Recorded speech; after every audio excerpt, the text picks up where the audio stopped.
भावनास्वेन सदा निरस्ततोकं सत्यं परम धीमहि सत्यं परम धीमहि। भगवान के जितने भी नाम हो सकते हैं, जितने भी ईश्वर को मानने वाले धर्म हैं, पंथ हैं, मत हैं, भगवान के विषय में कुछ भी बोलते हैं, कोई भी भगवान को मानते हैं, लेकिन एक भगवान का नाम ऐसा है जिसे सब उस नाम को जपते हैं, नाम को स्मरण करते हैं, भगवान के नाम का सब सम्मान देते हैं। ऐसा एक भगवान का नाम है जिसको कहा गया परम सत्य। भगवान का सबसे श्रेष्ठ और सरल उत्तम एक अगर कोई नाम है, उस नाम को कहा गया है सत्य। सत्यम परम धीमहि, वो परमात्मा का सर्वश्रेष्ठ नाम क्या है तो बताया सत्य। इसलिए सिख संप्रदाय में सत्य नाम श्री वाहिगुरु बोलते हैं। हमारे सनातन धर्म में एकम सद विप्रा बहुधा वदन्ति, परमात्मा का एक नाम है सत्य। उसी सत्य नाम से ही अनेक नाम प्रकट होते हैं। जैसे एक ही मान सरोवर है, उस मान सरोवर से सारी नदियां प्रकट होती हैं, सारे झरने प्रकट होते हैं, सारे झील प्रकट होते हैं, लेकिन मान सरोवर कैलाश मान सरोवर एक है। इसी प्रकार परमात्मा का एक नाम जो मान सरोवर की तरह है, उसको कहते हैं सत्य। उसी सत्य नाम में से अनेक नाम प्रकट करते हैं भगवान हमारे। हजारों नाम प्रकट होते हैं जिन्हें विष्णु सहस्त्र नाम कहते हैं, शिव सहस्त्र नाम कहते हैं, दुर्गा सहस्त्र नाम कहते हैं। एक नाम से ही अनेक प्रकट होते हैं। वो परमात्मा एक है, वो ईश्वर एक है। और वो ईश्वर कैसा है तो जन्मादिश्य तो विज्ञास्वरा, जिस परमात्मा से ये दुनिया, ये जगत उत्पन्न होता है, प्रकट होता है, जिस परमात्मा में ही ये जगत स्थित रहता है और जिस परमात्मा में ही अंत में समाहित हो जाता है, लय हो जाता है, उस परमात्मा का हम ध्यान करते हैं। ये जो आप संसार देख रहे हैं, किसी से राग करते हैं, किसी से द्वेष करते हैं, किसी की स्तुति करते हैं, किसी की निंदा करते हैं, किसी की भलाई करते हैं, किसी की बुराई करते हैं। श्रीमद् भागवत आपको ये समझाना चाहिए। आप अगर किसी की निंदा करते हैं, बुराई करते हैं, तो आप उसी परमात्मा की ही करते हैं। किसी की आप प्रशंसा करते हैं, किसी की भलाई करते हैं, तो आप उस परमात्मा की ही भलाई करते हैं, परमात्मा की ही स्तुति करते हैं। इसलिए हमारे शास्त्रों में समझाया गया है किसी की निंदा नहीं करना चाहिए। निंदा करना बहुत बड़ा अपराध बताया है। पाप बताया है, क्योंकि किसी की भी आप निंदा करते हैं वो भगवान की ही निंदा है, वो भगवान का ही अपराध है। इसलिए किसी की निंदा नहीं करना चाहिए, क्योंकि गीता में भगवान श्री कृष्ण कहते वासुदेवम सर्वमिति स महात्मा सदुर्लभ। ऐसा कोई जीव नहीं है जिसके अंदर वो ईश्वर नहीं है, वो परमात्मा नहीं है, वो सबके अंदर। कीड़ी के अंदर भी वही है, ब्रह्मा के अंदर भी वही है। कीड़ी के अंदर वो कीड़ी रूप में बैठा हुआ है, हाथी के अंदर विशाल हाथी रूप में बैठा हुआ है, ब्रह्मा के अंदर ब्रह्मा की आत्मा के रूप में बैठा हुआ है। सबके अंदर एक ही ईश्वर है, एक ही परमात्मा है। इसलिए किसी की निंदा, किसी की बुराई, किसी से झगड़ा ये नहीं करना चाहिए। उस परमात्मा से सारी दुनिया उत्पन्न होती है। आजकल बादल आसमान में छाए रहते हैं, ये बादल कहाँ से आ गए? कौन भेजता है इन बादलों को आसमान में? और ये बादल कुछ समय के बाद में लय हो जाएंगे, दिखाई नहीं देंगे, आसमान साफ हो जाएगा, तो ये बादल कहाँ चले जाएंगे? ये बादल आकाश में ही उत्पन्न होते हैं, आकाश में ही रहते हैं और फिर आकाश में ही ये लीन हो जाता है। आप सबके घरों में मकड़ी का जाला कहाँ से आता है? कौन बनाता है मकड़ी का जाला? तो मकड़ी अपने आप से ही जाला बना लेती है और उसी जाले में मकड़ी रहती है, उसी जाले में खाती है, पीती है और फिर जब उसकी इच्छा होती है उस जाला को भी खा जाती है।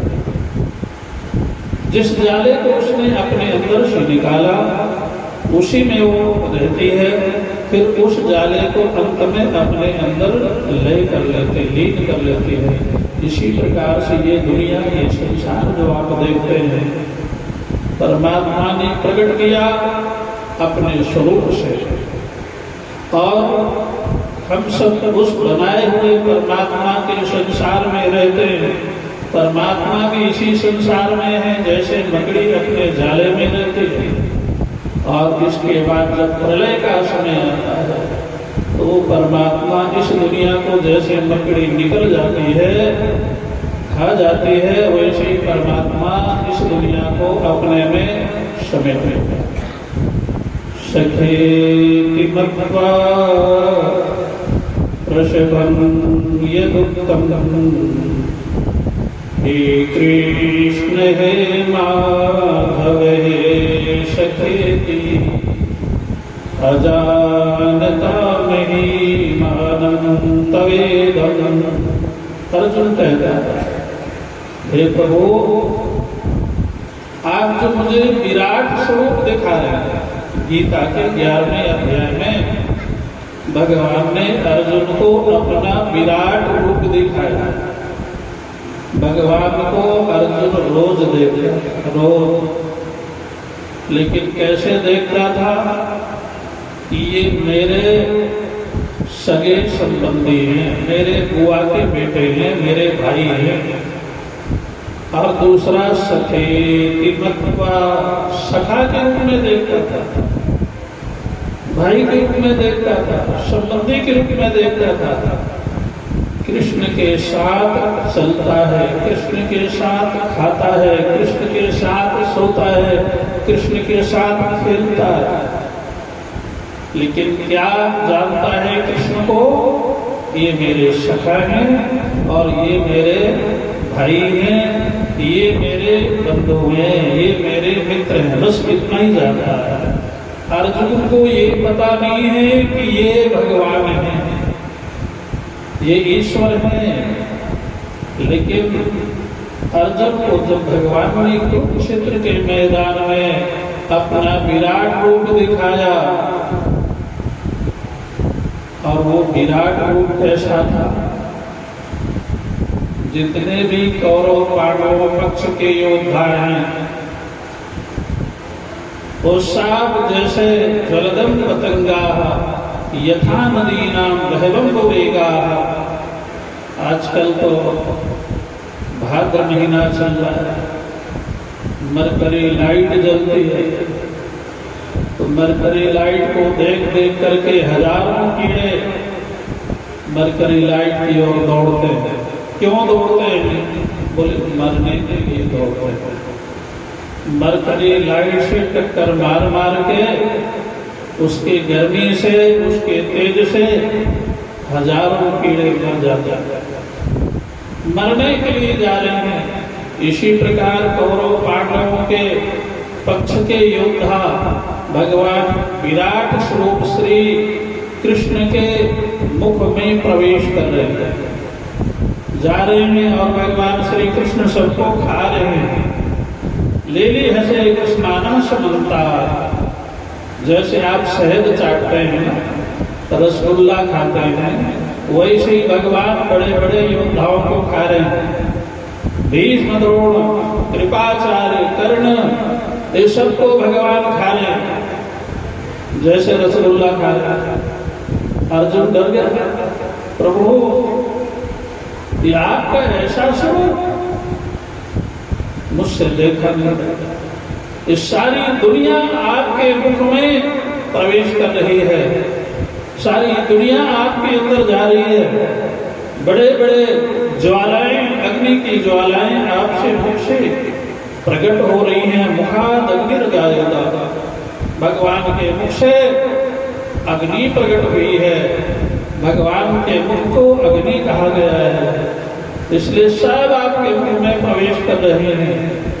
अर्जुन भयभीत हो गया, डर हो गया, और भगवान से कहता है कि हे प्रभु, अब ये रूप आप दिखाना बंद कीजिए, बंद कीजिए। मैं बहुत डर गया, अब मुझे देखा नहीं जाता, मुझे तो वही अपना चतुर्भुज रूप, कृष्ण वाला, विष्णु वाला रूप दिखाई देता, उसी रूप को देखने से मुझे शांति मिलेगी।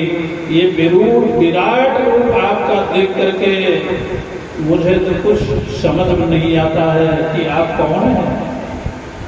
भगवान ने कहा, अर्जुन जानना चाहते हो मैं कौन हूँ? बोले हाँ प्रभु, मैं जानना चाहता हूँ कि आप कौन है।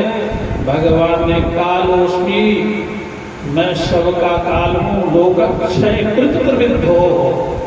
मैं इस समय इस दुनिया को खाने के लिए, इस दुनिया को नष्ट करने के लिए बड़ा हुआ काल है। कालोस्मी लोकक्षय कृत प्रविद्धो, मैं सभी दुनिया को अपने में समेट लेना चाहता हूँ, उसका क्षय करना चाहता हूँ, इसका विनाश करना चाहता हूँ। ये मेरा स्वरूप है। अर्जुन, अगर तुम युद्ध नहीं भी करोगे तब भी ये बड़े बड़े योद्धा बचने वाले नहीं, फिर भी इनकी मृत्यु निश्चित है, क्योंकि मैंने इन्हें अपनी योग माया से पहले ही नष्ट कर दिया है, पहले इनका वध कर दिया है। भगवान ने जब समझाया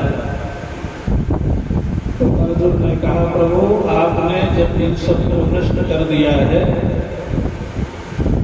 तो इतना बड़ा महाभारत युद्ध का मैदान, इतने अस्त्र शस्त्र, इतने रथी, अतिरथी, महारथी, इन सबको एकत्रित क्यों किया गया? भगवान ने कहा, अर्जुन ये सब इसलिए किया गया है कि तू मेरा भक्त है, तू मेरा सेवक है, तू मेरा भजन करता है, तू मेरा सखा है, तू मेरा प्यारा है।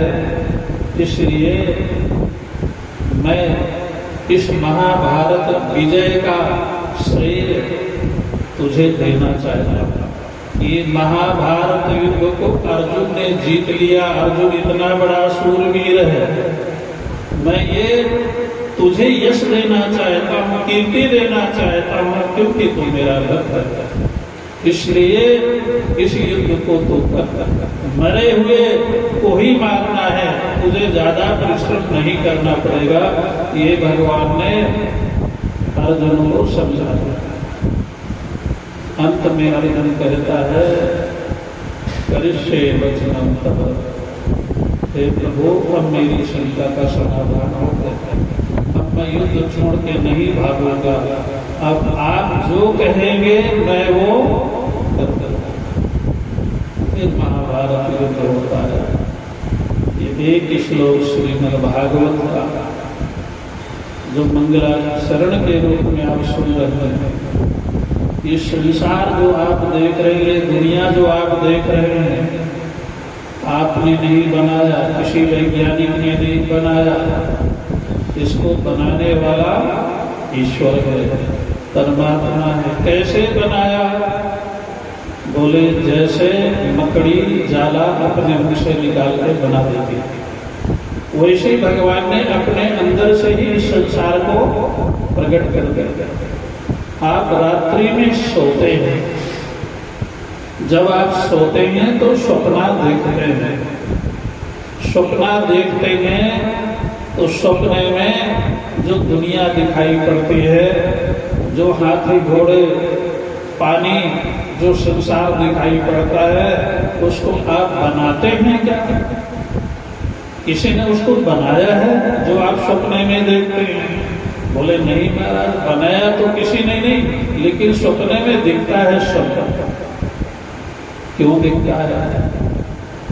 बोले वो भ्रम होता है, और नींद के दोष के कारण सपना दिखाई पड़ता है। इसी प्रकार ये जो संसार आप देख रहे हैं, ये जो आप परिवार देख रहे हैं, ये जो शत्रु और मित्र देख रहे हैं, ये अज्ञान दोष के कारण दिखाई दे रहा है।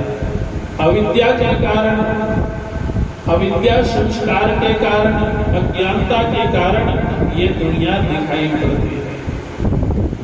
तो जिस दिन ज्ञान हो जाता है, जब ये जीव भगवान का भक्त हो जाता है, तो फिर उसको ये दुनिया ऐसे ही दिखती है जैसे आपको सपने वाला संसार दिखाई देता है।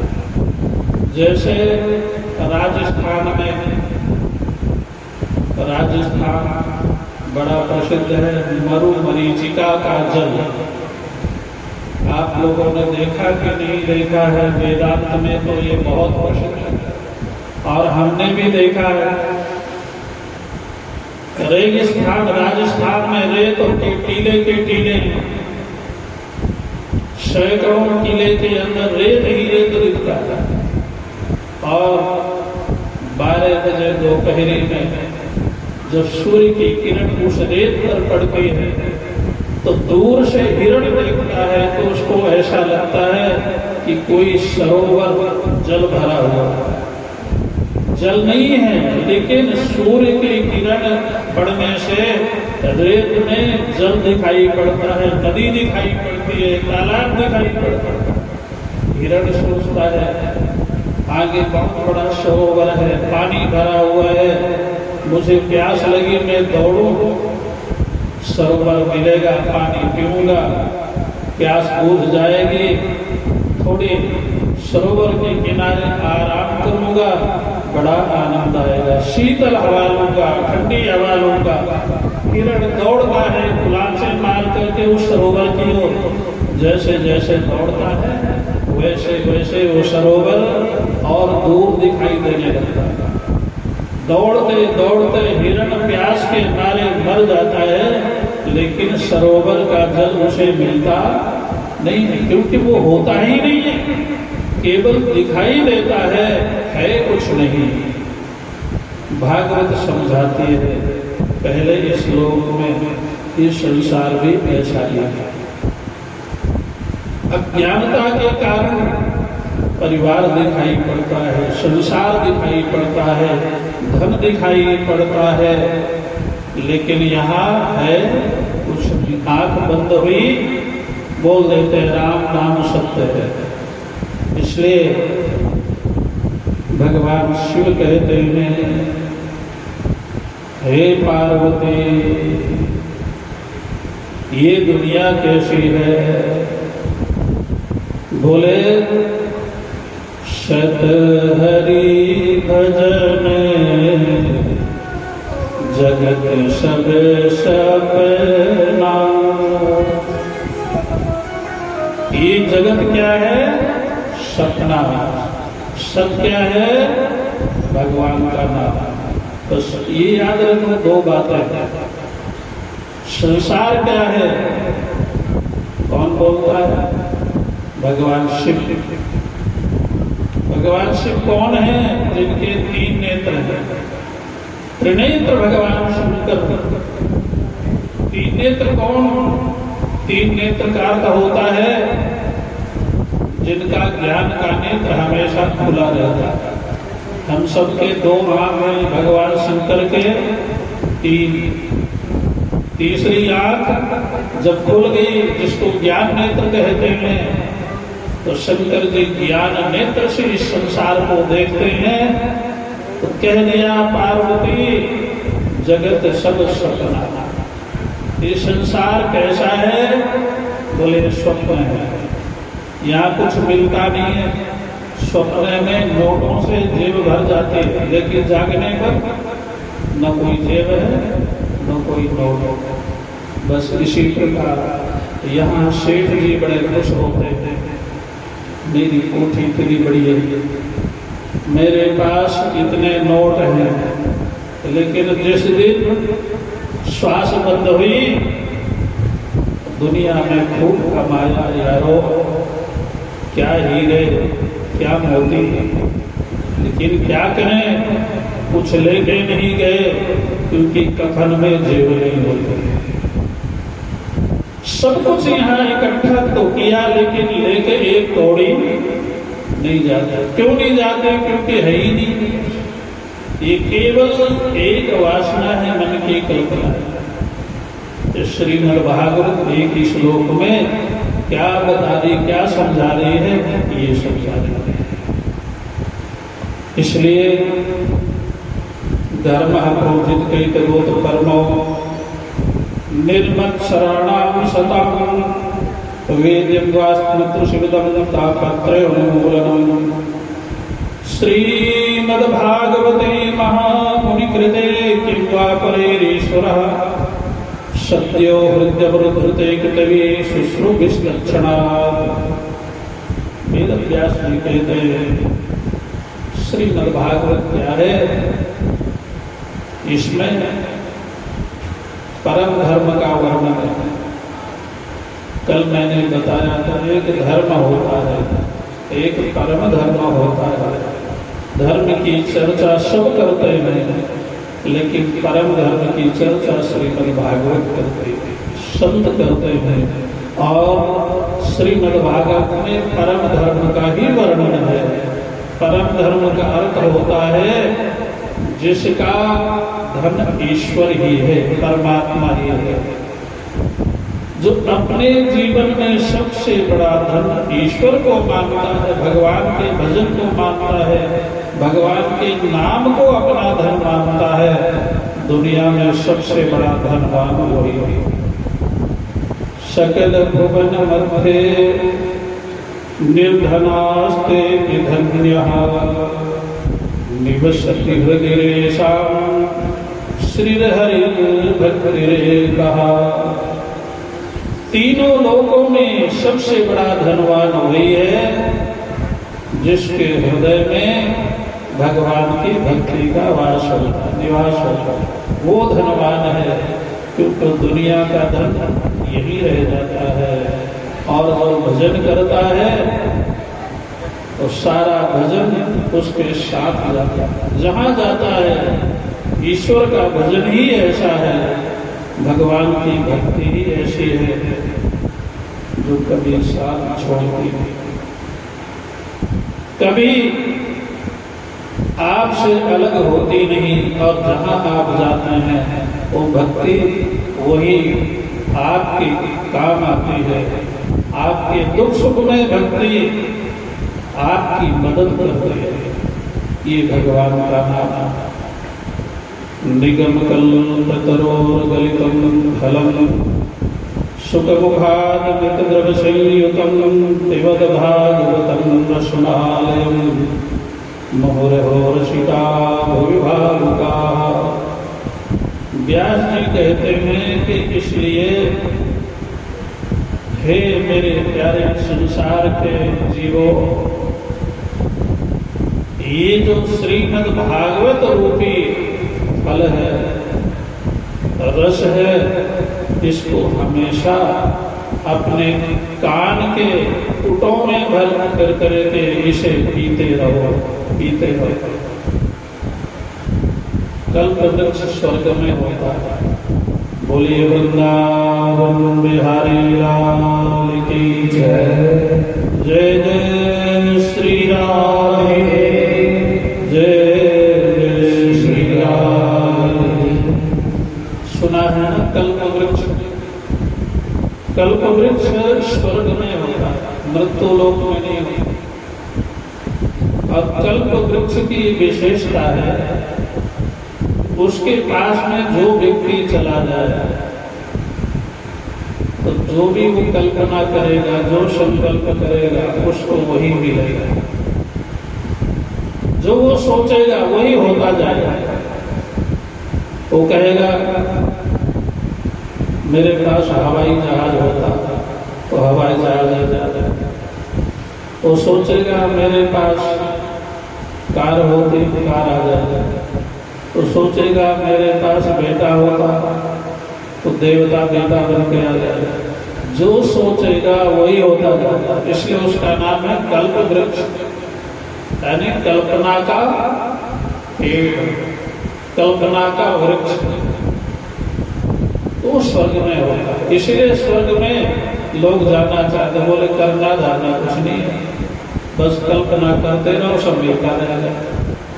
यहाँ तो बहुत मेहनत करनी पड़ती है, फिर भी नहीं मिलता। जीवन भर महाराज लोग बूढ़े हो जाते हैं लेकिन कुछ हाथ नहीं लगता। स्वर्ग में केवल सोचने से मिल जाता है।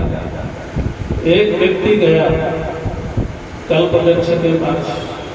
कल्प वृक्ष ने कहा तुम्हें क्या चाहिए? बोले हमको तो बहुत बढ़िया कोठी चाहिए। तो कल्प वृक्ष ने दे दिया। दूसरा गया, बोले हमको पुत्र चाहिए, तो पुत्र दे दिया। तीसरा व्यक्ति गया, बोले तो तुझे क्या चाहिए? बोले हमारे को बहुत सुंदर पत्नी चाहिए। वो पत्नी मिल गई। एक व्यक्ति गया तो कल्प वृक्ष ने पूछा तुम्हें क्या चाहिए? उसने कहा मुझे कुछ नहीं चाहिए। कल्प वृक्ष ने कहा ऐसा नहीं होता, मेरा नाम कल्प वृक्ष है, कुछ ना कुछ तो तुम्हें लेना ही पड़ेगा। तो उस व्यक्ति ने कहा ऐसा है कि जो तुम्हें अच्छा लगे वो दे दो, मुझे कुछ मांगना नहीं, मुझे कुछ सोचना नहीं है। एक कल्प वृक्ष देवता जो तुम्हें अच्छा लगे वो मुझे दे दो। तो कल्प वृक्ष कहने लगा लो हम तुम्हें एक फल देते हैं। कौन सा फल? निगम कल्पतरोर्गलितं फलं, श्रीमद् भागवत रूपी फल। श्रीमद् भागवत जो 12 स्कंद है, जिसमें एक कल्प वृक्ष का स्वरूप है श्रीमद् भागवत। 12 इसमें स्कंद है और 363 अध्याय है। स्कंद का मतलब होता है शाखा, डालियां। जैसे वृक्ष में शाखाएं होती हैं, डालियां होती हैं, तो ऐसे श्रीमद् भागवत में 12 स्कंद है। प्रथम स्कंद से लेकर 12 स्कंद तक कल्प वृक्ष ने दिया। लो मैं तुम्हें जो मेरे दिन में सबसे श्रेष्ठ वस्तु है, ये श्रीमद् भागवत रूपी जो कल्प वृक्ष से भी श्रेष्ठ है, कल्प वृक्ष का पका हुआ फल है, हे जीव मैं वो तुझे दे रहा। इसको सुनेगा श्रीमद् भागवत कल्प वृक्ष से भी श्रेष्ठ है श्रीमद् भागवत। जो उसके नियम के अनुसार, विधि विधान के अनुसार श्रवण करेगा, श्रीमद् भागवत उसको सब कुछ देते, सब कुछ देते। एक बार आप सुन के देखिए, लेकिन श्रद्धा से सुनिए। कल मैंने बताया था कार्पण्य दोष नहीं होना चाहिए। धन संग्रह करके और वहां पर कंजूसी करना, ये कार्पण्य दोष कहा जाता है। श्रीमद् भागवत जो कल्प वृक्ष है, कल्प वृक्ष से भी अति उत्तम है, अति श्रेष्ठ है। उसको सुनने के लिए अगर धन साक्ष्य करते हैं, धन में कमी लाते हैं भगवत के चरणों में समर्पित करने से, तो फिर नहीं मिलेगा, क्योंकि आपने वहां कपट कर दी है। और श्रीमद् भागवत को कपट अच्छा नहीं लगता। राम जी को भी कपट अच्छा नहीं लगता। राम जी कहते हैं निर्मल मन जन सो मोही पावा, मोही कपट छल छिद्र न भावा, मोही कपट छल छिद्र न भावा, निर्मल मन। आप भागवत की कथा सुनो तो कैसे सुनो? बोले निर्मल मन, उदारता पूर्वक आपका मन उस समय पूरा उदार हो जाना चाहिए। निर्मल मन जन सो मोहि भावा, मोहि कपट छल छिद्र न भावा। अगर आपने कपट कर दी कथा सुनने में श्रीमद् भागवत के सप्ताह में, तो भगवान कहते मोहि न पावा, मोहि न भावा, वो फिर कुछ नहीं पाएगा। वो तो केवल परिश्रम किया, मेहनत किया। आप यहाँ मंडी में बैठे हैं, तलकंडी सालों, पहली बार जब मैं आया था यहाँ, कपिल देव जी मोड़ वाले, इनके घर में भागवत कथा, इन्होंने कहा, इनकी माता जी ने, महाराज मुझे पोता चाहिए। यहाँ बैठे, क्या चाहिए? पोता चाहिए। बेटियां थी, पोता नहीं है। मैं दोबारा भागवत फिर सुनूं, और फिर पोता श्रीमद् भागवत ने, कल्प वृक्ष ने दिया, और फिर दोबारा श्रीमद् भागवत फिर श्रवण किया। आप लोगों को, बहुत लोगों को मालूम है। तो ये जो उदारता पूर्वक अकेले श्रीमद् भागवत का खर्च उठाना वहन किया, और श्रीमद् भागवत ने उनकी इच्छा पूर्ण की। ये है भागवत की महिमा।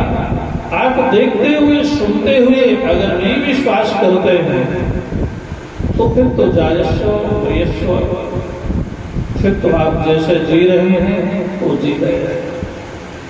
एक व्यक्ति ट्रेन में बैठा हुआ, सीट पर, ट्रेन जा रही थी, टीटी आया, बोले टिकट। व्यक्ति ने कहा मेरे पास टिकट नहीं है। बोले कहाँ जाओगे? बोले जहाँ ट्रेन जाएगी। टिकट भी नहीं है, और कहाँ जाएंगे? जहाँ ट्रेन जाएगी। ट्रेन कहाँ जाएगी? बोले ट्रेन कहीं जाने वाली नहीं, ये तो जिंदगी भर चलती रहेगी। अभी जा रही है, फिर जाकर के फिर आना शुरू जाएगी, और फिर आएगी। ट्रेन का जीवन यही है, आना और जाना। तो जो शास्त्र पर विश्वास नहीं करते, संतों पर विश्वास नहीं करते, गुरु पर विश्वास नहीं करते, उनका जीवन तो यही होता है। जन्म दुखम जरा दुखम जाया दुखम पुनः पुनः, अंतकाले महादुखम तस्मात् जागृहि जागृहि। फिर तो जन्म लेना और मृत्यु, जन्म का दुख, मृत्यु का दुख भोगते रहना, फिर जन्म लेना, फिर मर जाना, बस यही जीवन रहेगा। संसार की ट्रेन ऐसे चलते, मरे और मर करके फिर जन्म लेना और जन्म लेकर के फिर मरना, जैसे ट्रेन आई और गए बस यही। इसलिए श्रीमद् भागवत कल्प वृक्ष है आपके मानसा में, वहां पर भी ऐसे एक माता जी आते थे, तो उन्होंने कहा मैं श्रीमद् भागवत सप्ताह की कथा कराऊंगी, और कराया। उसने भी यही कहा कि मुझे खिलौना चाहिए, पोता चाहिए। श्रीमद् भागवत है, श्रीमद् भागवत महात्मा में लिखा हुआ है। व्यास जी झूठ नहीं बोलते, ऋषि क्यों झूठ बोलेंगे? वृषा न हो देव ऋषि वाणी, ऋषियों का आप लोगों से क्या लेना है? इस समाज से हमारे ऋषियों ने कुछ नहीं लिया, एक लंगोटी भी नहीं लिया। हमारे ऋषियों ने इस समाज से एक बूंद पानी भी नहीं लिया। जंगल में रहे, झरने का पानी पिया, गुफाओं में तब पिया। भूख लगी, जंगल के फल, कंदमूल फल वहां से निकाला और खा लिया और तपस्या किया। उन लोगों ने ये ग्रंथ लिखे हैं, बनाए हैं, और झूठ लिखेंगे। झूठ तो वो बोलता है जिसको समाज से कुछ लेना होता है, कुछ चाहिए, वो तो झूठ बोल सकता है। जिसको कुछ चाहिए नहीं, वो झूठ क्यों लिखेगा, क्यों बोलेगा? वेद व्यास जी ने इस ग्रंथ को कहाँ लिखा है? बद्रीनाथ से 6 किलोमीटर ऊपर, जहाँ व्यास जी का आश्रम है, सरस्वती जहाँ से प्रकट होते हैं, वहां उनका आश्रम है। वहां बैठ करके श्रीमद् भागवत की रचना की है, जहां कोई जा नहीं सकता, देख नहीं सकता। उस समय की ऐसी परिस्थिति थी, बर्फ से वो पहाड़ ढका रहता था, वहां वेद व्यास जी रहते। आज तो बद्रीनाथ की यात्रा के कारण बद्रीनाथ तक तो फिर भी जाते हैं, और कोई बड़ी हिम्मत करते हैं तो माना गांव तक भी जाता है। इससे तो आगे बहुत मुश्किल है। वहां व्यास जी निवास करते हैं, जहां श्रीमद् भागवत की रचना की है, तो वो क्या झूठ लिखेंगे? श्रीमद् भागवत में लिखा है कि जो श्रीमद् भागवत की कथा सुनेगा विधिवत याद रखेगा। और आपको एक बात और ध्यान से आप सुन लीजिए, श्रीमद् भागवत की कथा सुन रहे, हमारे शास्त्रों में सुनने का अर्थ ये नहीं किया कि एक कान से सुने और दूसरे कान से जय श्री राम निकालते। क्या कथा हुई थी महाराज? बोले कल तो याद थी, आज भूल गई, इसको सुनना नहीं। एक मंडली चलती थी, स्वामी गुरुदेव जी की नृत्य मंडली, और उस मंडली में हम लोग रहा करते थे। तो कथा करते थे, लोग बहुत आते थे, और वो कथा चलती थी दोपहर में 2:30 बजे से लेकर के 4:30 बजे तक। तो बहुत माताएं आया करते थे कथा सुनने के लिए। तो संत सुनाते थे, स्वामी गुरुदेव जी की कथा सुनाते थे, महाभारत की कथा। एक पिंड की माई आकर के स्वामी गुरुदेव जी से कहती है, महाराज बहुत अच्छी कथा सुनाते हैं, बहुत अच्छी। स्वामी गुरुदेव जी ने पूछा कि क्या सुनाते हैं माई? तो कहती है तुसी महाभारत की कथा सुनाते हो, ये मैंने बताया।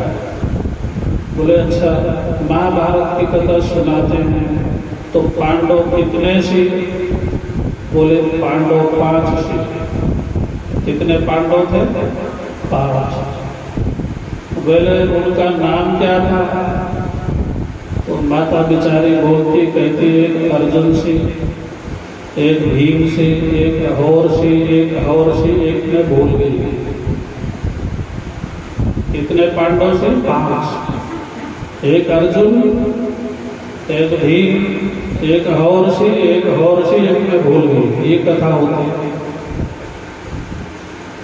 ऐसी कथा लोग सुनते हैं। तो शास्त्र में ऐसी कथा सुनने को नहीं कहा गया है सुनना। हमारे शास्त्रों में जहाँ श्रवण का अर्थ किया गया है, सुनना बताया गया है। कथा सुनना क्या है, ध्यान से सुन लीजिए। कथा श्रवण का अर्थ होता है कि जो कथा आप स्वप्न में भी न भूलें, निश्चय हो जाता है। महाराज ऐसे कैसे हो सकता है? आज से 20 साल पहले आपको किसी ने गाली दिया था, किसी ने अपमान किया था, आज भी आप नहीं भूले नहीं भूलते। किसी ने अपमान कर दिया, 20 साल तक में भी उसे नहीं भूलते, सारे जीवन नहीं भूलते कि उसने मेरा अपमान किया, तिरस्कार में बदला लूंगा, ऐसा बोलता। लेकिन कथा, आज की कथा कल भूल जाते हैं। बोलिए वृंदावन। ऐसी कथा सुनते रहे, गाली नहीं भूलते, दुश्मन नहीं भूलते, लेकिन कथा भूल जाते हैं। क्यों? शास्त्र कहते इसका सुनना नहीं। सुनना वो है जैसे आपने गाली सुनी, 20 साल बाद भी नहीं भूलते।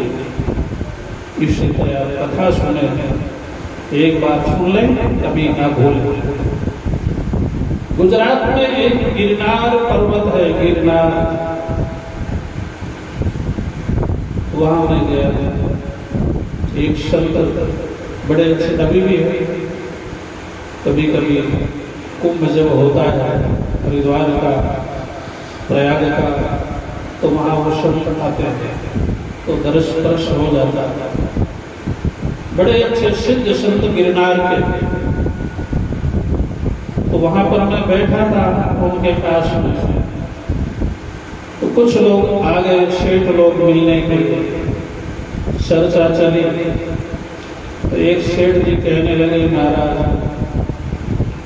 मैंने कई बार रामायण सुन ली, कई बार हमने भागवत सुन ली, कई बार हमने तीर्थों की यात्रा कर ली, ज्योतिर्लिंग के दर्शन कर लिए, वृंदावन कई बार जाए, संत सुनते रहे।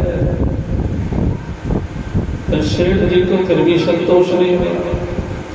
महाराज मेरे 12 ज्योतिर्लिंग दर्शन पूरे हुए, मैं काशी गया जी गया, वृंदावन गया, मथुरा गया, अयोध्या गया। संत सुनते रहे। इसके बाद बोले, सेठ जी और कुछ बोलना है? कितनी यात्रा की, कितनी कथाएं सुनी? बोले महाराज बहुत कथा सुनी, जहाँ कहीं भी भागवत की कथा होती मैं सुनने जाता था। तो संत कहने लगे, देखो सेठ जी बुरा मत मानना, आप कथा सुनने नहीं जाते हो,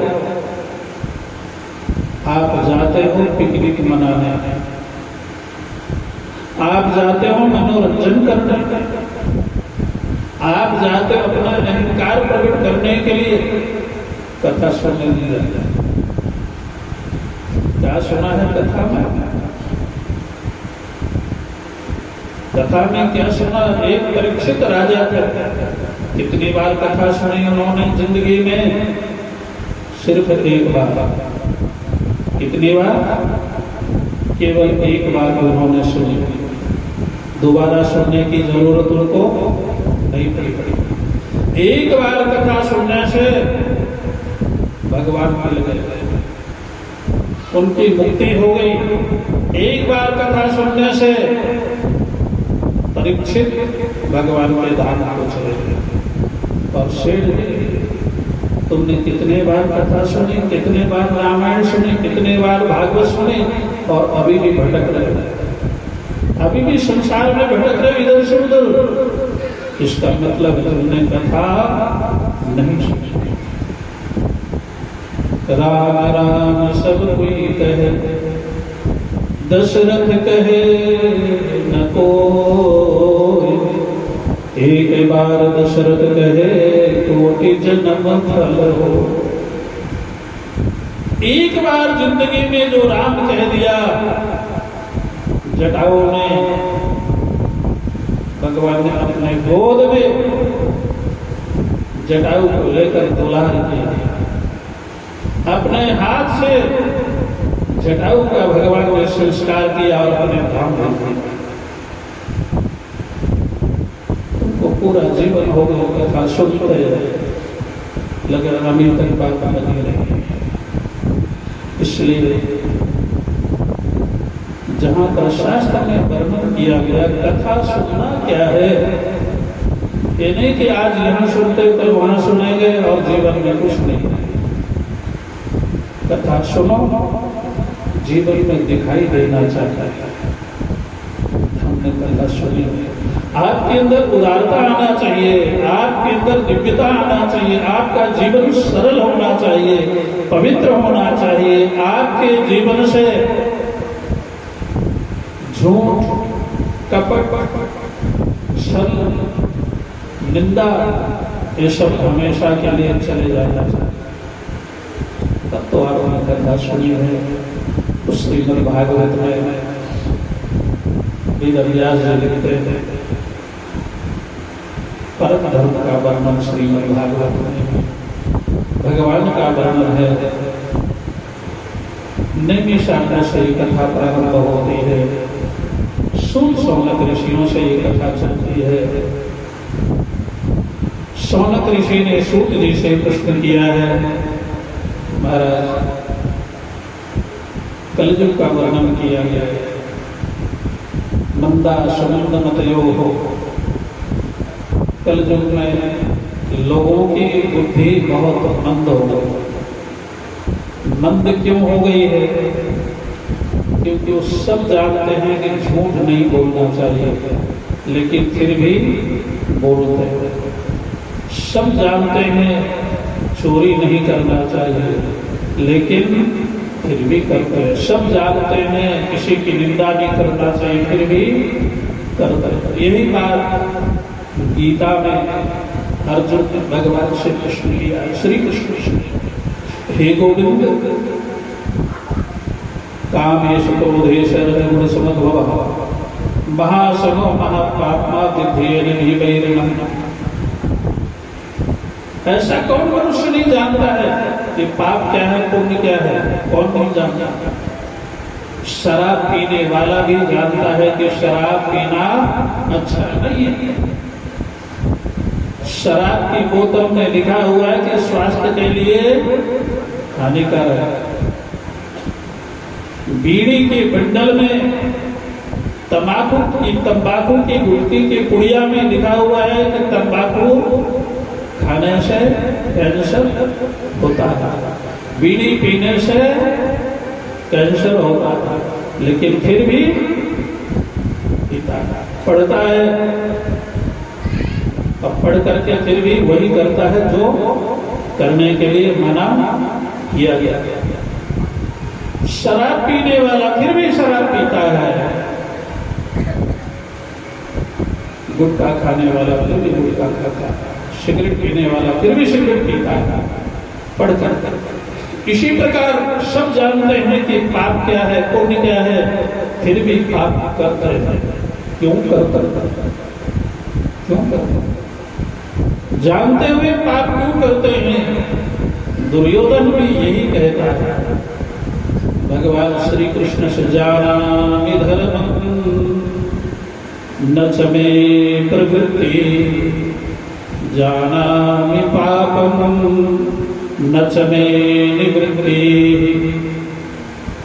दुर्योधन कहता है मैं कोई मूर्ख थोड़ी हूं, मैं समझदार हूं, मैं धर्म की व्याख्या कर सकता हूं। धर्म क्या है अच्छी तरह जानता हूं, लेकिन मेरी मजबूरी ये है कि धर्म के मार्ग पर चल नहीं सकता। धर्म की व्याख्या कर सकता हूं, धर्म पर प्रवचन दे सकता हूं, धर्म पर बोल सकता हूं, लेकिन धर्म के मार्ग पर मैं चल नहीं सकता। जीवन में धर्म अपना नहीं सकता। पाप को जानता हूं मैं, बता सकता हूँ पाप क्या है। साच बराबर तप नहीं, झूठ बराबर पाप, जिसके हृदय सत्य है ताकि हृदय में भरिया।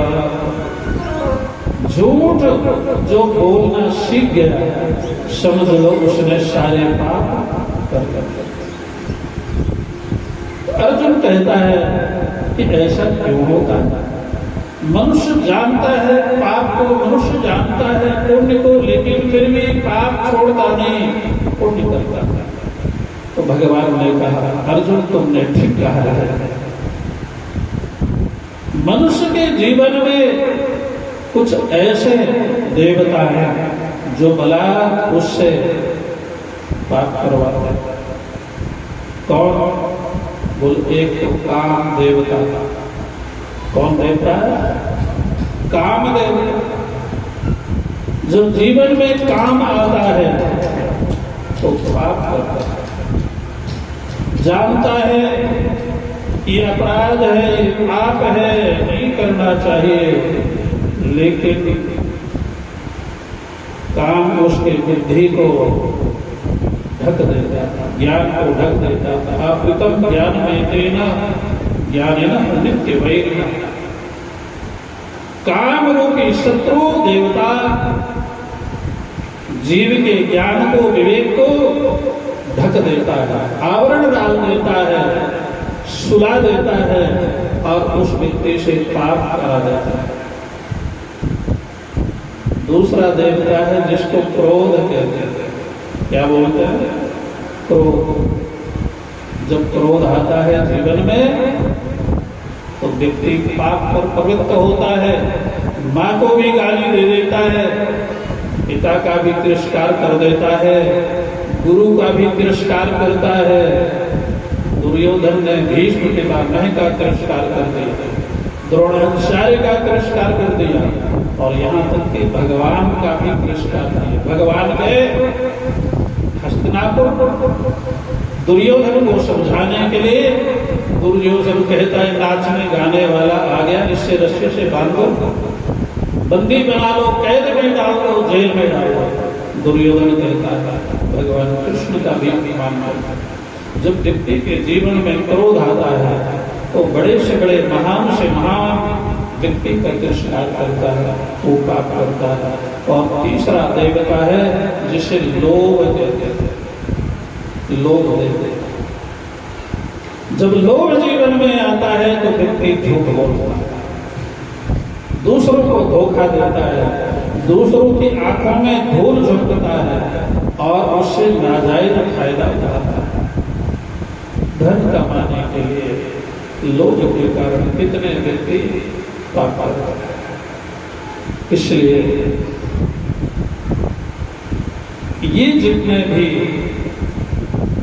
जीवन में काम, क्रोध, लोभ, मोह आदि सब व्यक्ति के जीवन में मित्रवत दिखते हैं, लेकिन होते हैं शत्रु। तो मंदा सुमंद मत यो। श्री सूत जी से प्रश्न किया, कलयुग आने वाला है, लोगों की बुद्धि बड़ी मंद हो गई है, उनका भाग्य भी नहीं है, उनकी बुद्धि भी कमजोर है। ऐसे लोगों को पवित्र करने के लिए आप कोई सरल उपाय बताइए, सरल साधन बताइए। तो श्री सूत जी ने कहा वो सबसे सरल साधन यही है, इस समय निकाल करके वेद व्यास जी ने कलयुग के लोगों को पवित्र करने के लिए, शुद्ध करने के लिए श्रीमद् भागवत की रचना की। तो श्रीमद् भागवत की कथा सुने विधिवत, और जिसने अपने जीवन में एक बार भी मनुष्य जीवन प्राप्त करके श्रीमद् भागवत की कथा नहीं सुनी।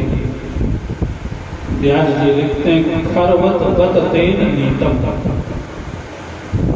ऐसा व्यक्ति देखने में तो मनुष्य है, लेकिन वास्तव खर कहते हैं गधे को, स्वामी कुत्ते को कहते हैं। ऐसा मनुष्य जीवन में अपना जीवन गधे और कुत्ते के समान व्यतीत कर रहा है।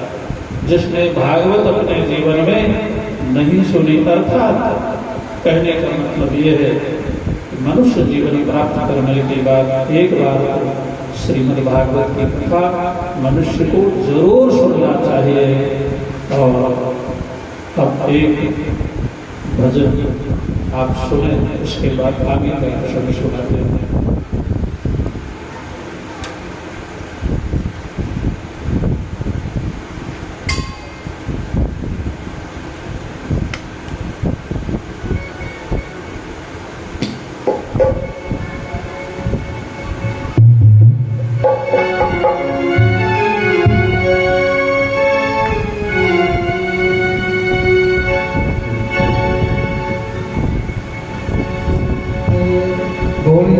बिहारी लाल की जय, बोलिए राधा रानी की जय।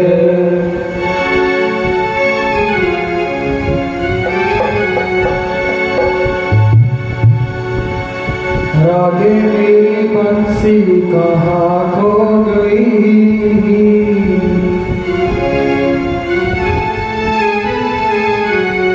राधे मेरी बंसी कहाँ खो गई, राधे मेरी बंसी कहाँ खो गई, राधे मेरी बंसी कहाँ खो गई, राधे मेरी बंसी कहाँ खो गई। कोई न बताए कहाँ खो गई, कोई न बताए कहाँ खो गई, कोई न बताए शाम हो गई, कोई न बताए शाम हो गई। राधे मेरी बंसी कहाँ खो गई, राधे मेरी बंसी कहाँ खो गई।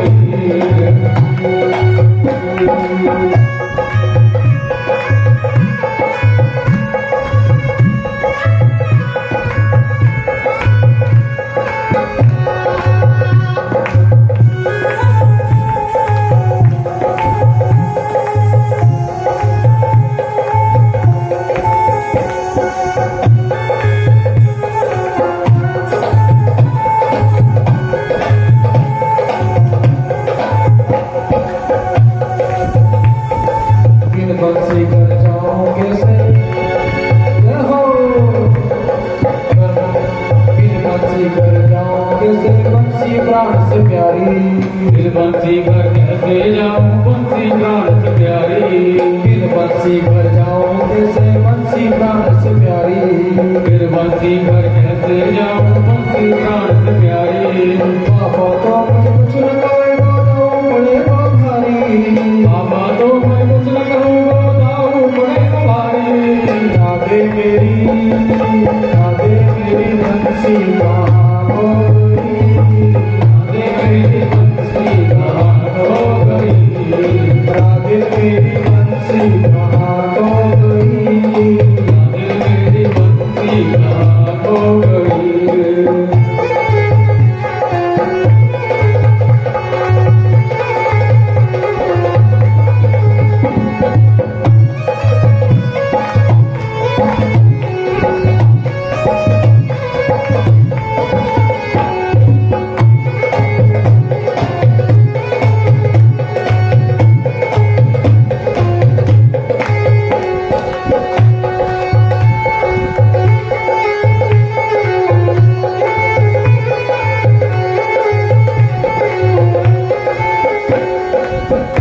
डोली बहुत होगी जान के बढ़ के लाले, हंसी की डोली बहुत होगी जान के बढ़ के लाले, हंसी की डोली बहुत होगी जान के बढ़ के लाले, हंसी की डोली बहुत होगी जान के बढ़ के लाले।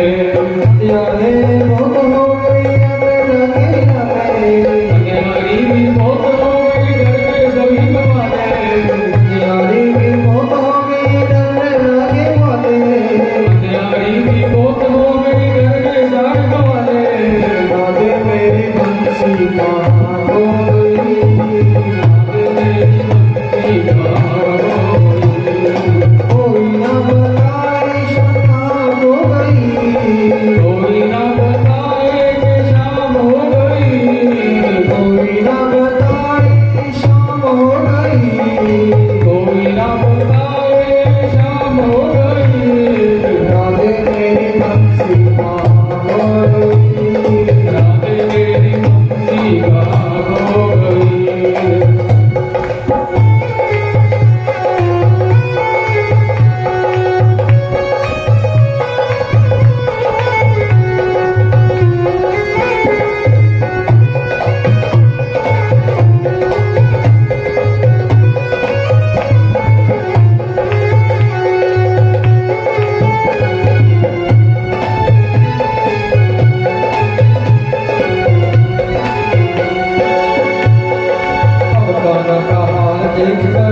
दिखा दिखा कर बंसी राधा भागने लगी। अब कान्हा का हाल देख कर राधा हंसने लगी। अब कान्हा का हाल देख कर राधा हंसने लगी। कान्हा दिखा दिखा कर बंसी राधा भागने लगी। कान्हा दिखा दिखा कर बंसी राधा भागने लगी। राधे मेरी बंसी कहाँ खो गई। राधे मेरी बंसी कहाँ खो गई। कोई ना बताए शाम हो गई। कोई ना बताए कि शाम हो गई। कोई ना बताए शाम हो गई। कोई ना बताए कि शाम हो गई। राधे मेरी बंसी कहाँ खो गई। राधे मेरी बंसी कहाँ खो गई। राधे मेरी बंसी कहाँ खो गई। राधे मेरी बंसी कहाँ खो गई। बोलिए वृंदावन बिहारी लाल की जय। बोलिए स्वामी जी महाराज की जय हो। जय जय श्री राधे। जय जय श्री राधे। जय जय श्री राधे।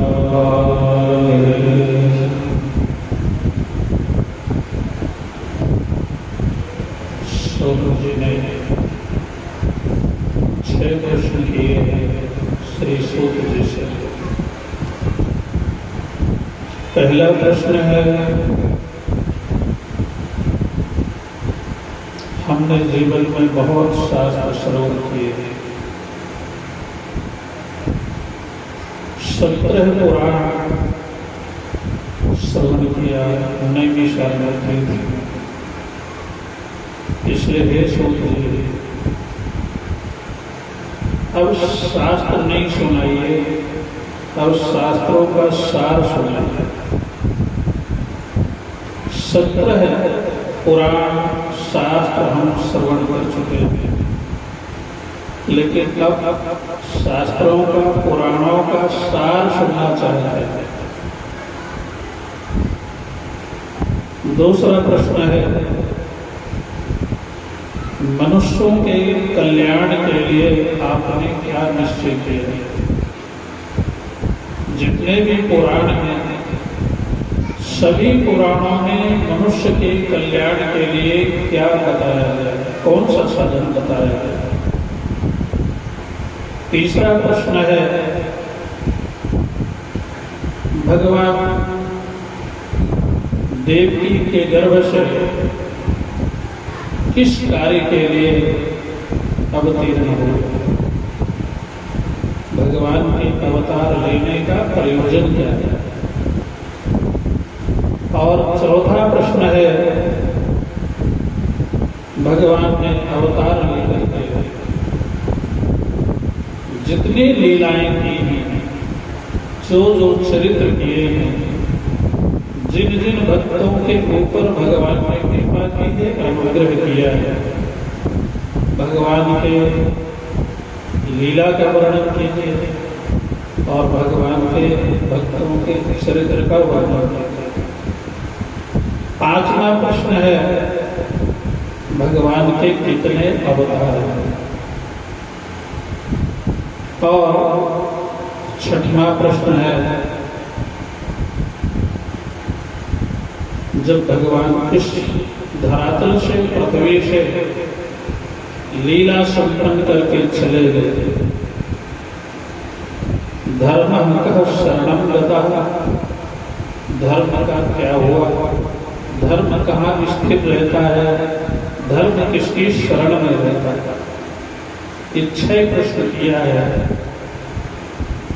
शौनक ऋषि ने, और उन 6 प्रश्न के उत्तर में सूत जी ने कहा, हे ऋषियों, सबसे पहले हम आपको भगवान के अवतार का प्रयोजन सुनाते हैं। गीता में भगवान ने बताया, यदा यदा हि धर्मस्य ग्लानिर्भवति भारत अभ्युत्थानमधर्मस्य तदात्मानं सृजाम्यहम् परित्राणाय साधूनां विनाशाय च दुष्कृताम् धर्म संस्थापनार्थाय संभवामि युगे युगे। हे अर्जुन, जब धर्म से लोग गुलामी करने लगते हैं, धर्म को छोड़ जाते हैं, अधर्म पर चलने लगते हैं, और ऐसे अधार्मिक लोग जब बढ़ जाते हैं, धर्मात्मा लोगों को, गौ ब्राह्मणों को, संतों को जब सताने लगते हैं, जब पाप बहुत बढ़ जाता है, दैत्य कोटि के लोग बढ़ जाते हैं, तो भगवान कहते हैं तदा मानव सृजाम्यहम्, उस समय मैं अवतार लेता हूँ। क्यों अवतार लेता हूँ? परित्राणाय साधूनां विनाशाय च दुष्कृताम् धर्म संस्थापनार्थाय संभवामि युगे युगे। पुनः धर्म की स्थापना के लिए, गौ ब्राह्मणों की संतों की रक्षा के लिए, भक्तों की रक्षा के लिए मेरा अवतार होगा। दूसरी बात यह है, भगवान के कितने अवतार हैं? ये प्रश्न है शौनक आदि ऋषियों का। श्री सूत जी कहते हैं कि हे ऋषियों, भगवान के अवतार इतने हैं कि लिखत यदि गृहीत्वा सर्वदत्ता सर्वदा सर्वकालम, शेष और शारदा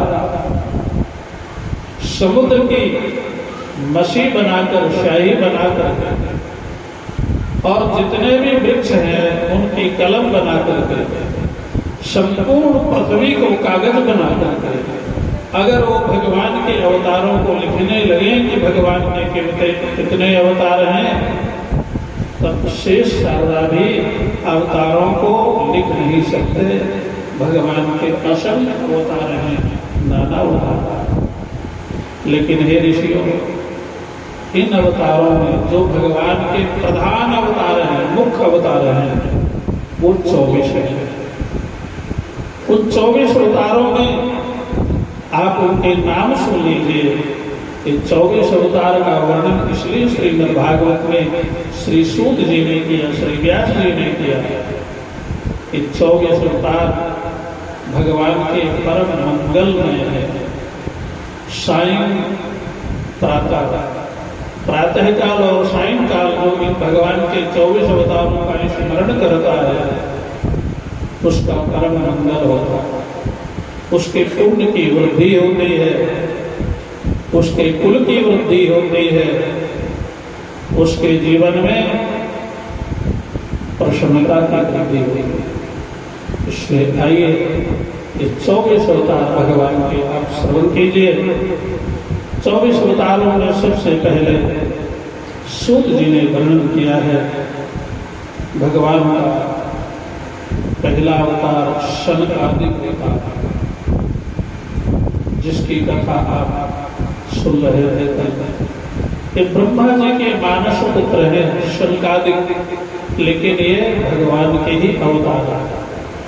सनक, सनंदन, सनातन और सनत कुमार, इनकी 5-5 वर्ष की अवस्था रहती है, और ये संपूर्ण पृथ्वी पर विचरण करते रहते हैं। इनका मूल निवास हिमालय में रहता है, बद्रिकाश्रम में रहता है, बद्री नारायण में रहता है। वहीं पर देवर्षि नारद का अवतार है। नारद भी भगवान के 24 अवतारों में है। नारद जी भी हिमालय में निवास करते हैं। और तीसरा अवतार है नर नारायण अवतार। आप बद्रीनाथ दर्शन करने जाते हैं तो एक पर्वत है नर अवतार, नर, और दूसरा पर्वत है नारायण। तो जो नारायण पर्वत है उसमें तो बद्रीनाथ का मंदिर है, और जो नर पर्वत है उसमें केदारनाथ का, भोले बाबा का मंदिर है। तो ये जो पर्वत देखने में पर्वत है, लेकिन ये भगवान के अवतार है, नर और नारायण।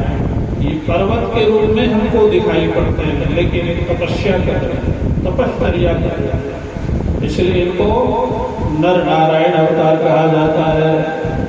और इसके बाद भगवान का कपिल अवतार है, और दत्तात्रेय अवतार है, यज्ञ अवतार है, पृथु जी का अवतार है, भगवान व्यास का अवतार है, भगवान श्री राम का अवतार है, बलदेव जी का अवतार है, भगवान श्री कृष्ण का अवतार है, हरि अवतार जिन्होंने गज और ग्रह का उद्धार किया है, और हंस अवतार है, हंस अवतार लेकर के भगवान ने ऋषियों को ज्ञानोपदेश किया है। भगवान का बुद्ध अवतार है, परशुराम अवतार है, और कृष्ण अवतार है, कल्कि अवतार है। ये सब भगवान के 24 अवतार हैं। इन 24 अवतारों का वर्णन किया गया। इन 24 अवतारों में श्रीमद्भागवत में सूत जी कहते हैं, और सब अवतार अंश अवतार हैं, लेकिन राम और कृष्ण भगवान के परिपूर्ण अवतार हैं। भगवान निराकार ईश्वर सबसे पहले जब साकार रूप में प्रकट होता है, उसको कहते हैं नारायण। सबसे पहले भगवान का विग्रह होता है नारायण, जिसको लक्ष्मी नारायण भी कहते हैं। नारायण इसलिए नार नाम होता है जल का, सागर का, और अयन होता है जल घर का। जिस ईश्वर का घर पानी में है उसका नाम पड़ गया नारायण। नार यानी पानी, आयन यानी घर। जो जिसका जल ही घर है, सागर ही घर है, उसको नारायण कहते हैं। हे ऋषियों, भगवान जब निर्गुण निराकार से साकार रूप में आते हैं तो नारायण अवतार लेकर आते हैं, जल में शयन करते हैं। नारायण रूप से लक्ष्मी उनके शरण आती है। उस नारायण अवतार को ही पुरुषा अवतार कहते हैं। और उसी नारायण स्वरूप को बड़े बड़े योगी लोग ध्यान में चिंतन करते हैं, उनका ध्यान करते हैं, और यही नारायण भगवान से ही ये सारे 24 अवतार होते हैं। और उसी नारायण भगवान से ही देव तिर्यादिक नारादय जितने भी देव हैं, पक्षी हैं, पशु हैं, मनुष्य हैं, ऋषि हैं, सब उन्हीं भगवान नारायण के शरीर से ही प्रकट होते हैं। इस प्रकार से भगवान के 24 अवतार हैं। श्री व्यास जी भगवान सरस्वती के तट पर बैठे हुए थे, बद्रिकाश्रम में। श्री सूत जी कहते हैं, एक बार व्यास जी को बड़ी चिंता था, व्याकुलता था। मैंने 17 पुराण लिखे, 6 शास्त्र लिखे, महाभारत लिख दी, लेकिन अभी तक मुझे संतोष नहीं हुआ। जिस ऋषि ने 17 पुराण लिखे, महाभारत लिख दी, महाभारत आप लोग पढ़े कभी, महाभारत में ऐसा लिखा हुआ है, विश्व में जितना भी ज्ञान है वो सब महाभारत से ही निकला है। इस महाभारत का ही उच्छिष्ट है, महाभारत का ही झूठा है। महाभारत में ऐसा कुछ नहीं छूटा है, न औषधि का वर्णन है, न भक्ति का, ज्ञान का, सब कुछ वर्णन है महाभारत। तो महाभारत की रचना वेद व्यास जी ने की,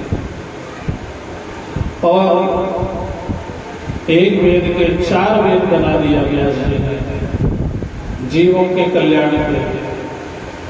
4 वेदों में से फिर 17 पुराण बनाए उस वेद को समझाने के लिए, वेद वाणी को समझाने के लिए। फिर भी व्यास जी को अभी संतोष नहीं, प्रसन्नता नहीं। उनको ऐसा महसूस हो रहा है कि अभी मेरे से कुछ छूट गया।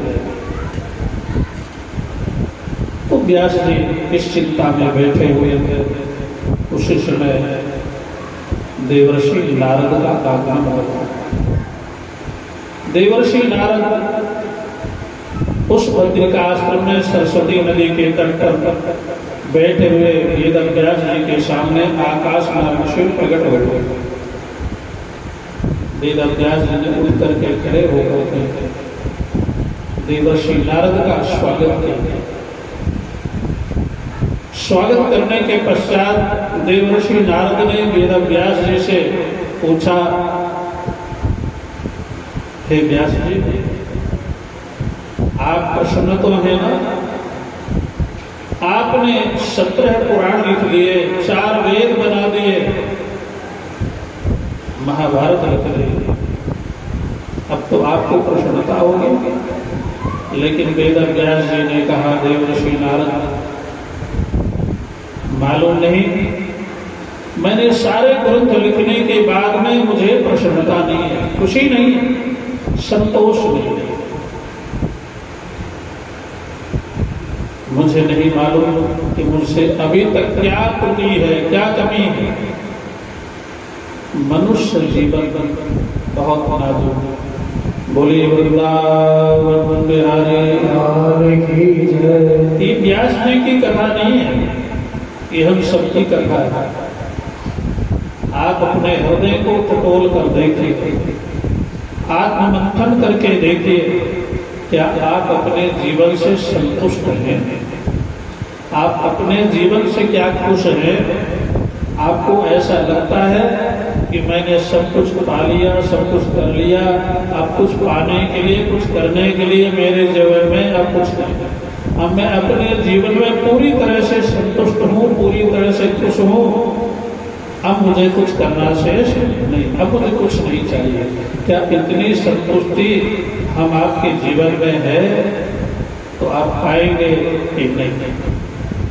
अभी भी हमको ऐसा लगता है कि हमारे जीवन में कुछ न कुछ छूट गया है, अभी कुछ रह गया है, अभी कुछ और हमको करना चाहिए, कुछ और प्राप्त करना चाहिए। हर एक के जीवन में ये असंतोष है। व्यास जी कहते हैं, वेद प्रणीत जितने प्रकार के भी धर्म हो सकते हैं, वेद विहित जितने कर्म हो सकते हैं, मैंने अपने जीवन में बड़ी निष्ठा के साथ वेद विहित कर्मों का मैंने अनुष्ठान किया है, पालन किया है। मैंने जितने भी कर्मकांड हैं, अग्नि की उपासना, सूर्य की उपासना, मंत्र जप, ऋषियों की उपासना, मैंने सब कुछ किया। बड़ी बड़ी तपस्याएं की हैं, बड़ी बड़ी साधनाएं की हैं, लेकिन फिर भी न मालूम क्यों मुझे संतोष। मेरा व्यास जिनको सैकड़ों वर्ष की आयु है, वो असंतोष बैठे हैं। देवर्षि नारद, आप बताइए मुझे असंतोष क्यों? देखिए, भारवी एक ऋषि हुए, उनका वचन है, प्रेमणी ही बसंती गुणाः न वस्तुनि ही। जो गुण होते हैं, दोष होते हैं, वो वस्तु में नहीं होते, वो प्रेम में होते हैं। जिसके प्रति आपका प्रेम होता है, वो चाहे पैसा लिए, आप उसमें उसको गुण दिखाई पड़ता है। जिससे आप प्रेम करते हैं उसमें गुण दिखाई पड़ता है, और जिससे द्वेष करते हैं उसके गुण में भी दोष दिखाई पड़ता है। वस्तु में गुण दोष नहीं। जिससे आपका बहुत प्रेम है, उसके घर में जाएं, आपको सूखी रोटी भी खिला दे, आपको बड़ा संतोष होता है, बहुत स्वागत किया गया। तो सूखी रोटी में भी स्वाद लगता है, सूखी रोटी भी संतुष्टि देती है, लेकिन जिसके साथ द्वेष है वो काजू बादाम की कतली भी खिला दे तो आप कहेंगे बड़ा कंजूस है, कोई सेवा नहीं की, अच्छा आदमी नहीं है। जिससे द्वेष है उसकी सेवा में भी त्रुटि दिखाई देती है, और जिससे प्रेम है उसकी त्रुटि में भी सेवा दिखाई देती है, गुण दिखाई देता है। अर्थ क्या हुआ? अर्थ ये है, हम सबसे ज्यादा किससे प्रेम करते हैं? परिवार से? नोट से? नहीं। जब हमको नींद आती है तो नोट गिनना भी हम बंद कर देते हैं, छोड़ देते हैं। जब नींद आती है तो हम पत्नी को भी कहते हैं तो सो, मुझे सोने दे, बेटा को भी कह देते तो सो भाई मुझे सोने दे, मुझे कुछ अच्छा नहीं लग रहा। आपको नींद अच्छी लगती है, क्यों अच्छी लगती है नींद? क्योंकि सबसे अधिक प्रेम आप अपने आप को करते हैं। सबसे अधिक प्रेम आपका अपने आप से है, आपसे प्रेम है, इसलिए जो आपसे जुड़ा हुआ है उससे आप प्रेम करते हैं। अगर आपका अपने आप से प्रेम नहीं होता, अपने आत्मा से प्रेम नहीं होता, अपने शरीर से प्रेम नहीं होता, तो दुनिया में आप किसी से प्रेम नहीं करते। जितने भी रिश्ते हैं, नाते हैं, सब आपसे जुड़े हुए हैं, इसलिए उनसे आप प्रेम नहीं करते। तो जैसे हम जिससे प्रेम करते हैं उसकी गलती भी, उसकी त्रुटि भी, उसकी बुराई भी हमको मीठी लगती है, अच्छी लगती है। तो हम अपने आप से प्रेम करते हैं, इसलिए हमको अपनी गलती भी अच्छी लगती है। अपनी हमारी कमी भी ऐसी लगती है कि नहीं, कोई कमी हमारे अंदर नहीं है, हम तो पूरी तरह से दूध के धुले हुए। अपनी कमी के ऊपर भी हम पर्दा डालते हैं, क्योंकि हम अपने आप से ज्यादा प्रेम करते हैं, और अपने कमी पर, अपनी बुराई पर, अपने अधूरेपन पर पर्दा डालने के लिए हम दुनिया भर के कपट करते हैं, दुनिया भर के झूठ बोलते हैं, दुनिया भर की बेईमानी करते हैं, अपने कमी का पता न चलने देने। इसलिए शास्त्र कहते हैं आप अपनी बुद्धि से अपनी कमी ढूंढने जाएंगे तो आपको नहीं दिखाई देगी। आपकी कमी को बताने के लिए कोई न कोई गुरु चाहिए, कोई न कोई शास्त्र चाहिए जो आपकी कमी को बता सकता है आपके अंदर ये कमी है। आप अपने कमी को नहीं पहचान सकते हैं, आप अपने गलती को नहीं पहचान सकते हैं, उसको गुरु ही बताता है, उसे शास्त्र ही बताता है। इसलिए वेद व्यास जी को अपनी कमी का पता नहीं चलता कि मेरे जीवन में क्या कमी है, मुझसे क्या छूट गया, क्या गलती हो गई, नहीं पता चला। तब गुरु रूप में देवर्षि नारद, और नारद के सामने जब व्यास जी ने अपना असंतोष रखा, अपना जीवन की कमी रखा, तो नारद जी ने बताया कि व्यास जी तुमने ठीक कहा, एक वेद पे तुमने 4 वेद बना, आपने इतना बड़ा ग्रंथ जो 6 भागों में है, महाभारत, उसकी रचना की। आप लोगों ने तो सीरियल में देखा है ना महाभारत, पढ़ा नहीं होगा तो कम से कम देखा तो है सीरियल जब चलता था। ये है महाभारत का ग्रंथ, और हम तो पढ़ते ही रहते हैं। तो महाभारत सबसे बड़ा ग्रंथ है दुनिया का, विश्व का सबसे बड़ा ग्रंथ कौन है? महाभारत। तो 6 भागों में, कितने भागों में? 6 भागों। गीता प्रेस वालों ने उसको संक्षिप्त किया है, 2 भाग में कर दिया है, और हिंदी एक भाग में आता है। लेकिन मूल जो है वो संस्कृत श्लोक से ही 6 भाग में है। बड़े बड़े ग्रंथ 6 भाग। आपने महाभारत की रचना की है। महाभारत में क्या है? धन कैसे कमाना चाहिए, अर्थ यानी धन कैसे कमाना चाहिए, धन की रक्षा कैसे करना चाहिए, धन को खर्च कैसे करना चाहिए, विनिमय कैसे करना चाहिए, ये वर्णन किया गया। और इसके बाद धन से धर्म कैसे अर्जित करना चाहिए, यज्ञ कैसे करना चाहिए, दान कैसे करना चाहिए, इसका वर्णन।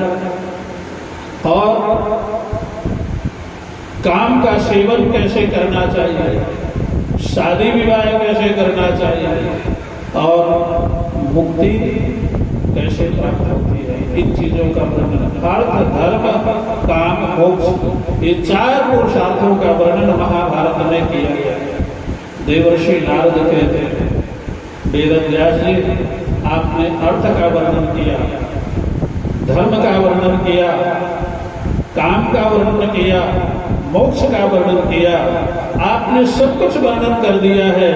और लोग अर्थ कमाने के लिए, काम का सेवन करने के लिए इसमें अपना जीवन लगाकर बैठे।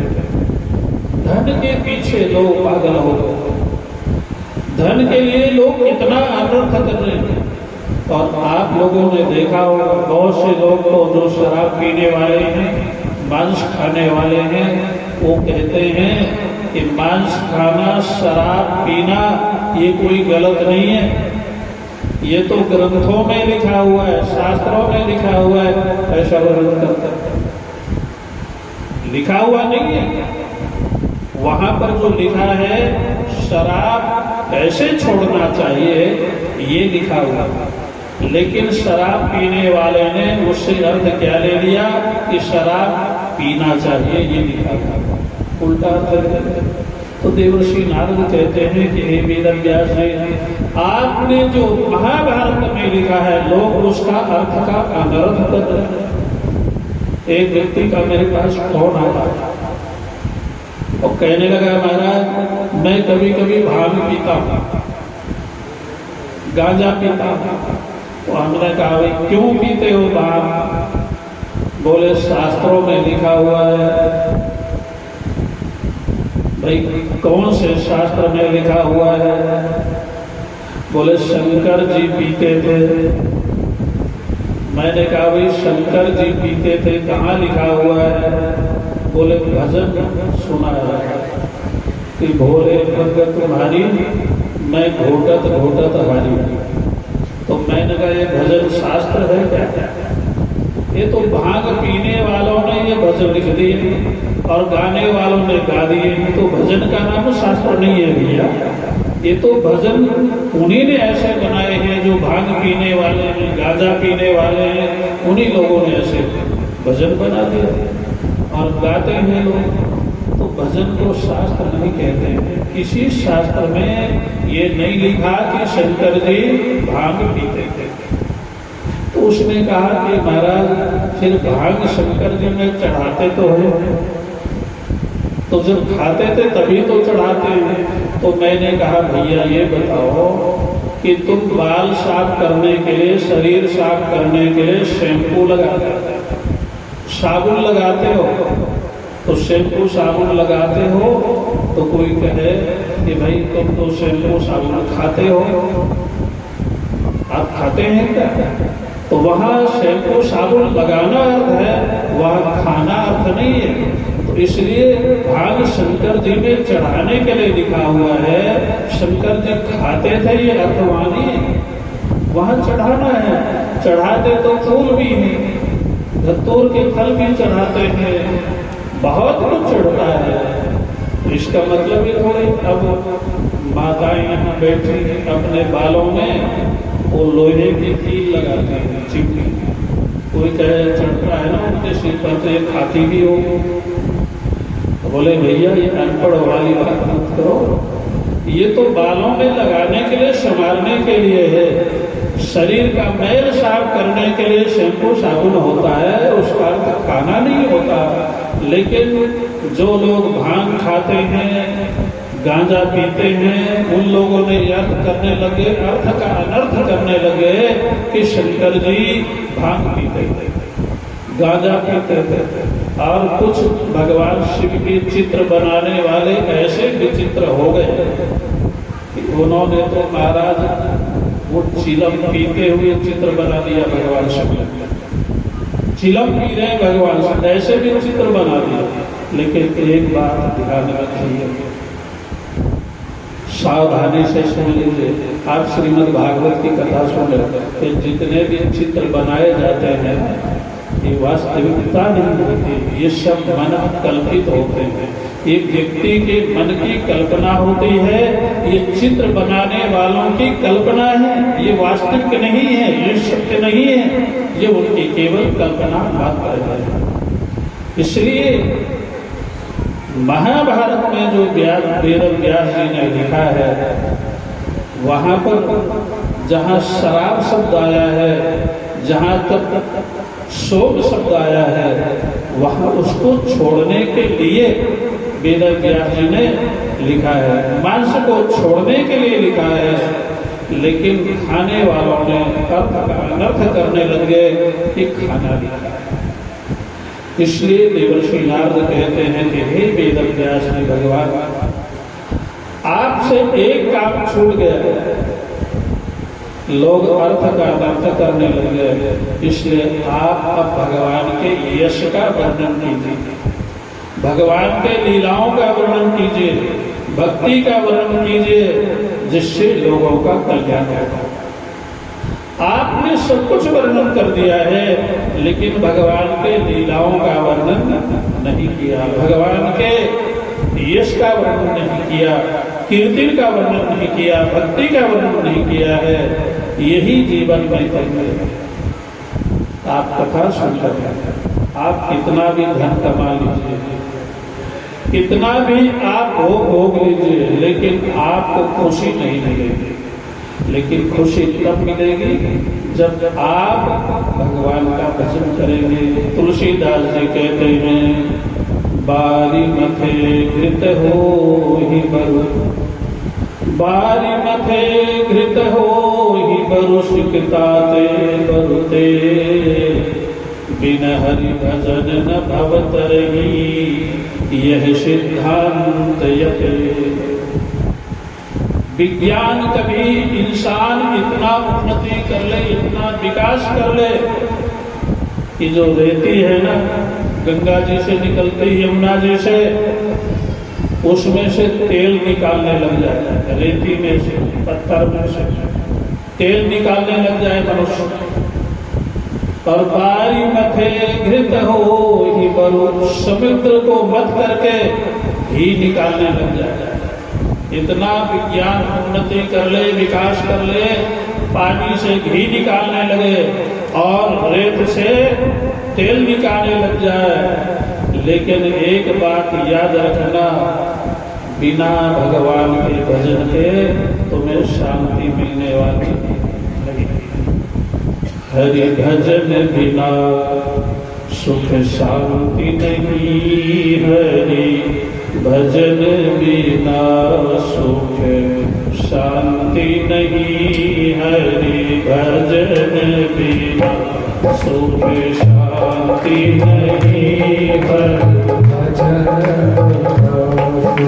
शांति नहीं, भजन बिना सुख शांति नहीं, भजन बिना सुख शांति नहीं, भजन बिना सुख शांति नहीं, प्रभु भजन बिना सुख शांति नहीं, हरि भजन बिना सुख शांति नहीं, हरि भजन बिना शांति नहीं। श्रीमन्नारायण नारायण नारायण, श्रीमन्नारायण नारायण नारायण, भजन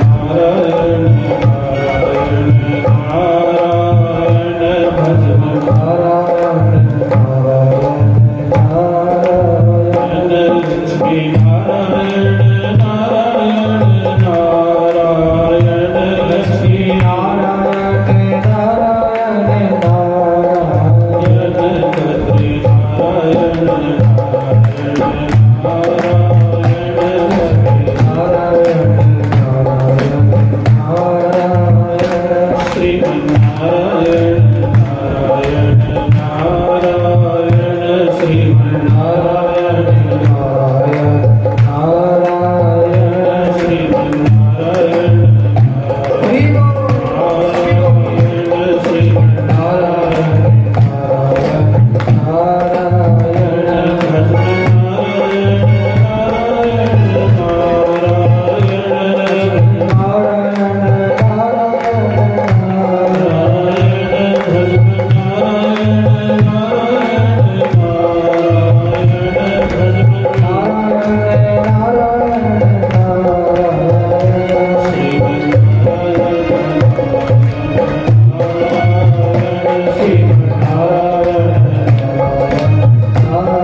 श्री वृंदावन बिहारी लाल की जय।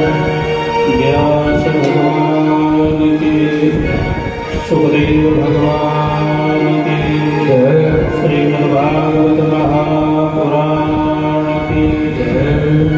जय श्री राधे, जय जय श्री राधे, जय जय श्री राधे।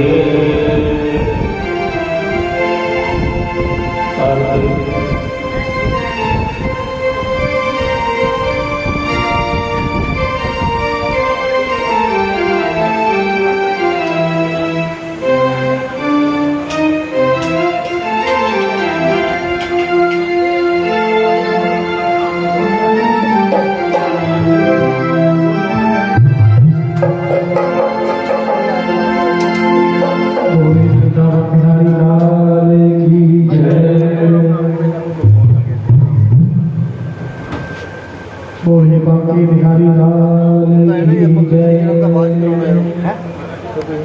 सभी भक्तों को बेनती है कि कृपया खड़े होने की कृपा करें, आरती होगी।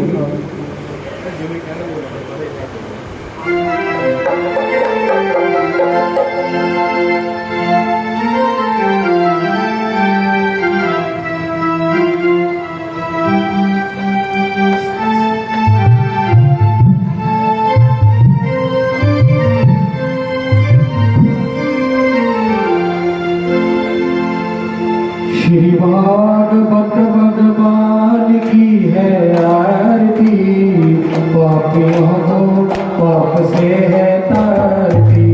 भागवत भगवान की है आरती, पापियों को पाप से तारती। श्री भागवत भगवान की है आरती, पापियों को पाप से है तारती। भागवत भगवान की है आरती, पापियों को पाप से है तारती।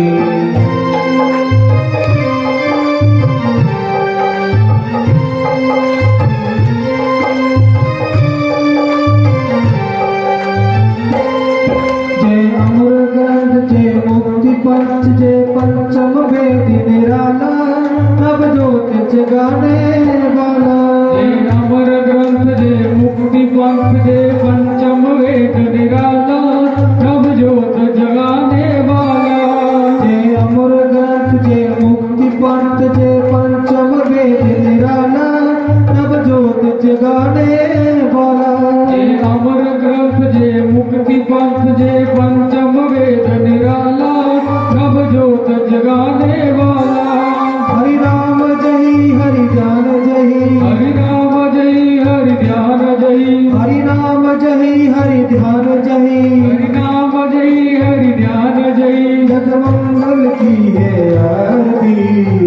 पापियों को पाप से है तारती। श्री भागवत भगवान की है आरती, पापियों को पाप से है तारती। श्री भागवत भगवान की है आरती, पापियों को पाप से है तारती। श्री भागवत भगवान की है आरती, पापियों को पाप से है तारती।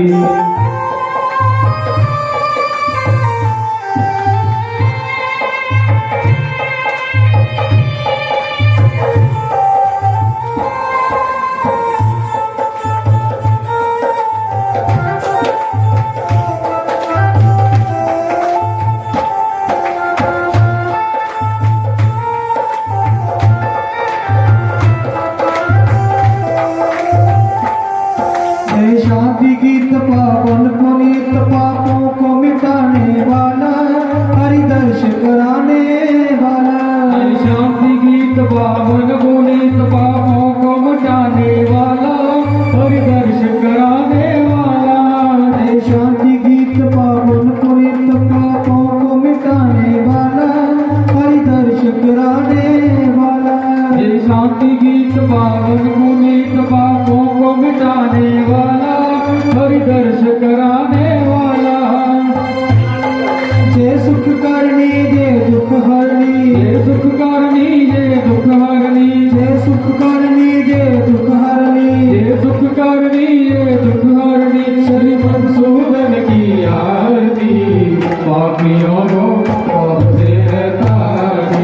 भागवत भगवान की है आरती, पापियों को पाप से है तारती। श्री भागवत भगवान की है आरती, पापियों को पाप से है तारती। भागवत भगवान की है आरती, पापियों को पाप से है तारती।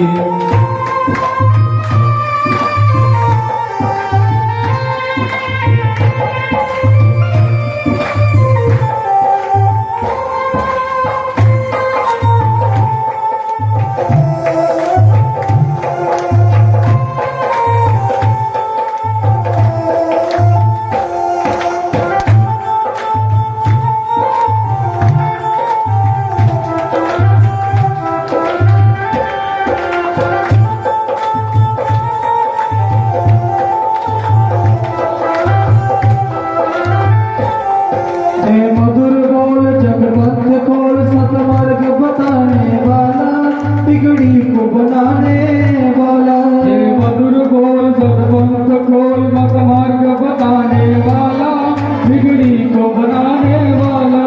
जय मधुर बोल जगवंत खोल, सतमार्ग बताने वाला, बिगड़ी को बनाने वाला। जय मधुर बोल सतपंथ खोल, सत मार्ग बताने वाला, बिगड़ी को बनाने वाला। श्री राम जय घनश्याम जय, श्री राम जय घनश्याम जय, श्री राम जय घनश्याम जय। श्री राम जय घनश्याम जय। प्रभु ने माँ की है आरती, पापियों को पाप से है तारती। श्री भागवत भगवान की है आरती, पापियों को पाप से है तारती। श्री भागवत भगवान की है आरती, पापियों से पाप से है तारती। श्री भागवत भगवान की है आरती, पापियों को पाप से है तारती। पापियों को पाप से है तारती, पापियों को पाप से है तारती।